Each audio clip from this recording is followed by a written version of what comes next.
If you have been around for a while and in my world for a while, you would have noticed that my podcast has changed its name, and it changed its name again.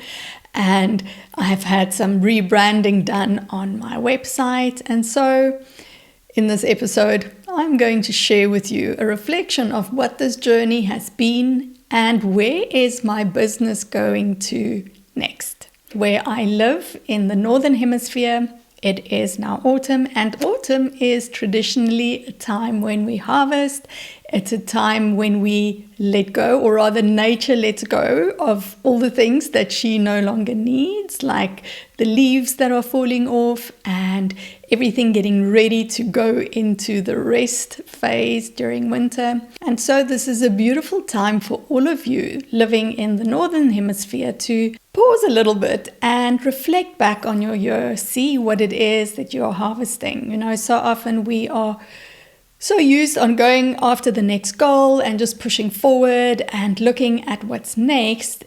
And we don't really allow ourselves that time to slow down and pause and reflect. So this is a beautiful time of year to do that and see what is it that you are harvesting, what is it that you are bringing out of your year and collecting out of your year, and what is it that you can let go. When you are watching this at this time and you are in the Southern Hemisphere, this is springtime in the Southern Hemisphere. So now your reflection and your introspection would be on what is it that you can plant, what new energy, again tapping into Mother Nature, what new energy can you harness, what plants can you seed, and what is it that you want to lay ahead for the next cycle that's coming up. So 2025 has been a year of becoming for me. I also call it the year of the big experiment in my business. I'll start by giving you a little bit of a backstory. Back in 2022, I graduated as a feminine embodiment coach from the School of Embodied Arts. And that's also the year that I decided to take my business fully online. Up until that point, I had worked in person, I had run many workshops, I worked a lot with groups, and I decided that I wanted to take my work online so that I could reach more people. And because we had moved to a small little town in the countryside in Austria, and there weren't many people, or there still isn't many people here who speak English. So if I wanted to work in person, it would mean that there would be a lot of traveling involved. And for me right now in the season where I'm in with 2 young kids, that is simply not an option. And so I decided to take my work online. And so I started working with the modality of feminine embodiment, and I was doing a lot of one-on-one work. Then again, I came to the point where I said, okay, now I need to take my work deeper. What is next? What is the direction that I'm going to take?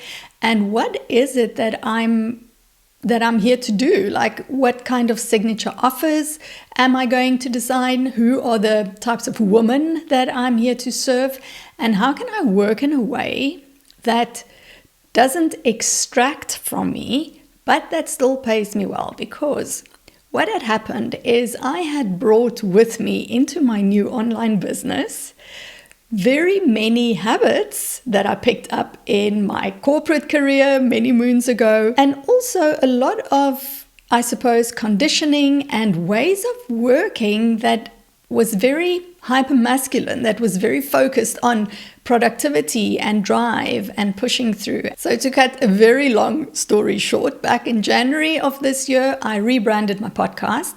It was called Beyond Burnout for Driven Women. So I rebranded my podcast, I rebranded my website, and the name and the direction just didn't feel right. But here's the thing, when I do something, I go all in, because otherwise, what is the point?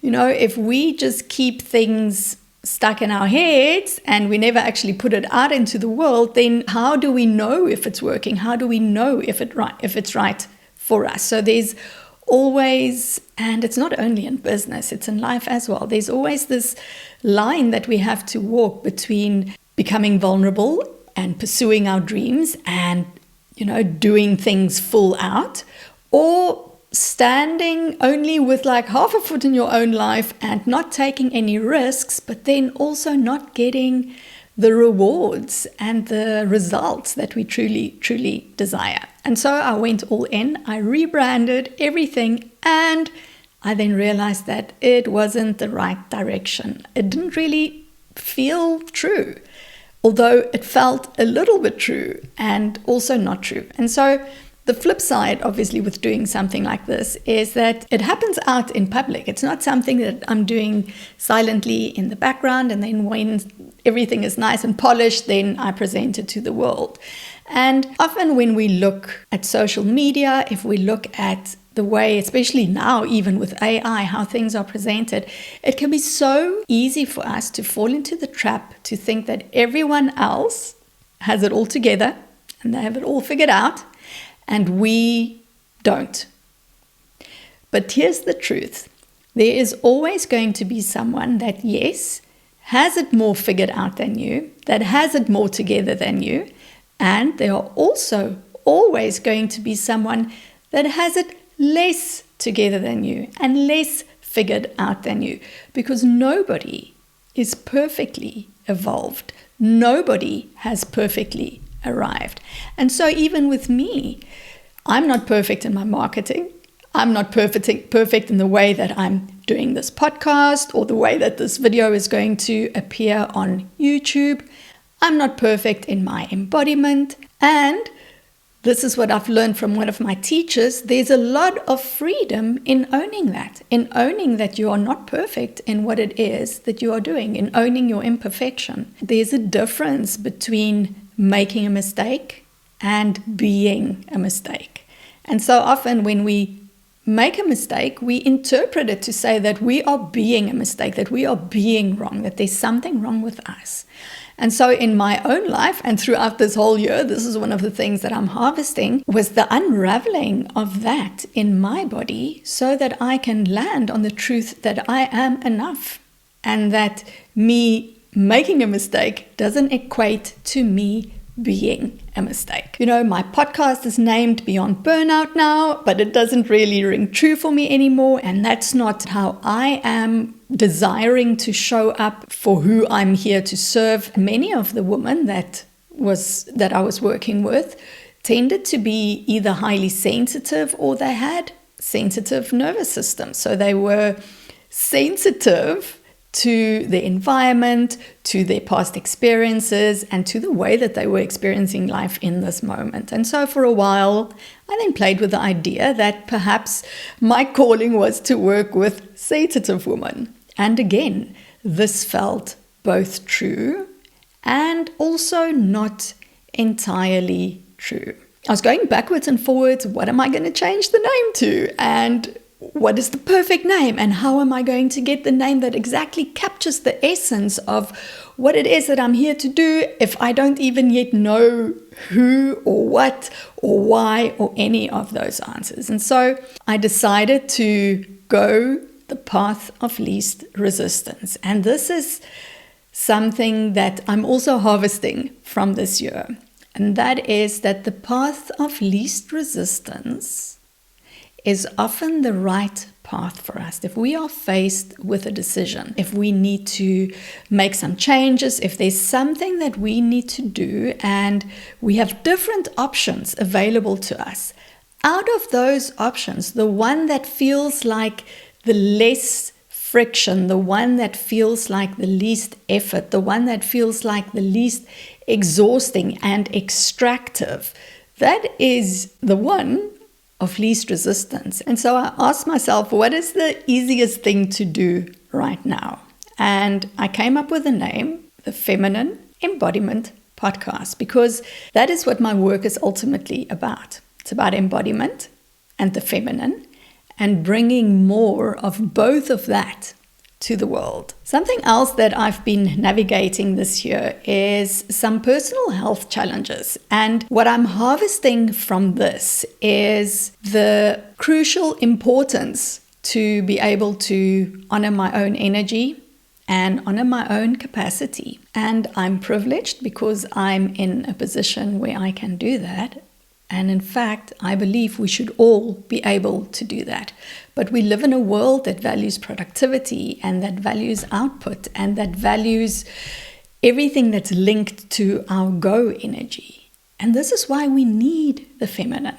So for me, the first thing is that I cancelled my group program that was actually going to run in the last quarter of this year. And I transferred all the women who signed up for the group program into one-on-one coaching work with me, simply because I don't have the capacity right now to be able to hold a group's energy. The second thing that I'm also doing is I have started releasing my podcast episodes and also then the YouTube video that goes with it. I'm releasing that only every 2 weeks. This is the season that I'm in, and this is how I honor my own capacity. So something else that I noticed as I went through this journey this year is, and this was especially in the first half of the year, is I noticed how I started going into my head. The more and more I try to solve the problem of what am I here to do and who am I here to serve and what signature offers am I going to create. So I really went more and more into my head. I disconnected more and more from my body, and it showed in the way, or it showed rather in the types of offers that I was creating. It showed in the way that I was showing up in my business. And I came to a point where I said, I don't want this. I'm not going to do it like this anymore. And so I've had a lot of experience up until that point, of lived experience, up until that point of bringing the skill of embodiment into how I live my life and how I relate to the people in my life, how I hold my boundaries. I realized that it was time for me to also bring that skill into the way in which I'm running my business. I was also looking at who are the kind of women that are being drawn to my work. Who are the women that are reaching out? Who are the women that I'm coaching? Who do they want to become? How do they move through the world? And what can that tell me about part of the medicine that I'm here to bring to the world? So they say that when you start a new business, years 1 to 3, some people say 1 to 5, the first 5 years, other people say the first 3 years, or like the startup years. This is where you kind of figure out your direction, figure out what it is that you are here to do and who it is that you are here to serve. So I am perfectly in the right place at the right time, and I'm exactly on target. And so where is my business going to from here? Okay, so even though I'm perfectly on time, I don't have my business perfectly figured out, and that is okay because I know the direction in which I'm going. Between my branding efforts earlier this year and looking at the types of women that I was attracting into my world, plus my own passion and my qualifications and my lived experience, I am 100% clear on the fact that I'm here to help women expand their lives, expand their work, and dial up their magnetism in the process. And what's really, really interesting is that looking back at since I qualified as a feminine embodiment coach, and even before that, when I didn't have embodiment as a concept, and I didn't really have the words or the worldview that I do today, this has still always been true, helping women expand. And I truly believe it was only because of this year when I allowed myself to be vulnerable, and I allowed myself to be imperfect, and I allowed myself to go into the not knowing, not having it all figured out, trying it out as I go along, giving myself permission to do that has given me the next thing that I'm harvesting, and that's the clarity that I need to actually move forward with all of my power available to me. And so it has also helped me design and bring to you now my new signature offer that I'm so proud about and I'm so excited about, and I can fully stand behind it. And it's called She Moves World. And it is for female leaders and business owners who are stuck in high alert and stuck in survival mode.